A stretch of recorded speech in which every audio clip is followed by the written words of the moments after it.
Ang dami namin biniling paputok. Sana para kay Kibuloy. Hindi namin nagamit kagabi. Paano yun? Paglaya na lang ni Kibuloy namin gagamitin. Oh, daming mga DDS na nagmumura sa'yo dito. Boss Mark, hayaan mo sila dyan. Oh, yung paputok ni Kibuloy, eh siguro, sabi ni Kibuloy, wala, talo ko. Ano, pang 31 ako. Mamaya papakita ko sa iyo, ha. Sabi sa inyo eh, pang 31 si Beloyski. Oh, dito na lang ako sa selda ko magpaputok. Di ba? Oh, mag-judgeable na lang ako dito. Oh, di ba? Pero ito, samahan nitong mga to. Manila Times. Biruin mo, nag-aano pa lang sila. May victory party pa lang sila Bungo at si Bato de la Rosa. Tapos ito na pinag-uusapan kinabukasan. Masaya, saglit. No? Tapos lungkot agad later. Ano sabi dito, mga kababayan? ICC trial looms for Go at Bato.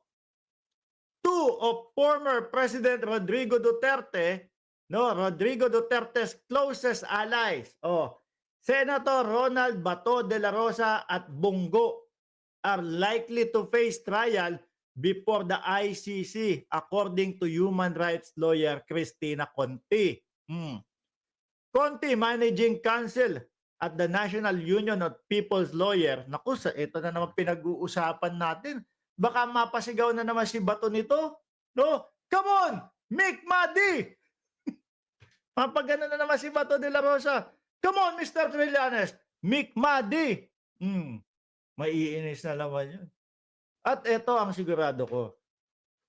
No, kung magtataguman si Bato de la Rosa sa loob, kung magtataguman si Bungo sa loob ng Senado, sinisigurado ko hindi nila kayang magtago dyan hanggang matapos yung kanilang termino. Anak ng tinapa. 3 nanalo doon sa PDP. 2 maa-ICC pa. Saklap naman ang buhay ng mga DDS, ano?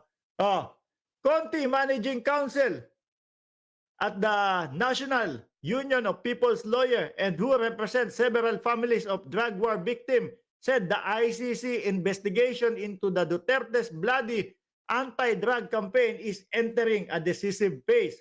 Bato? Saklap po, mga DDS. Sabihin nyo, oh Mark, nasa na yung ICC mo? Nasa na yung ICC pinagyayabang mo? Dali! Di ba ganun yung sinabi nyo dati? Kay dating Pangulong Duterte. Oy Mark, ang yabang mo, nasa na yung ICC mo? Ganon din ang sinabi nyo.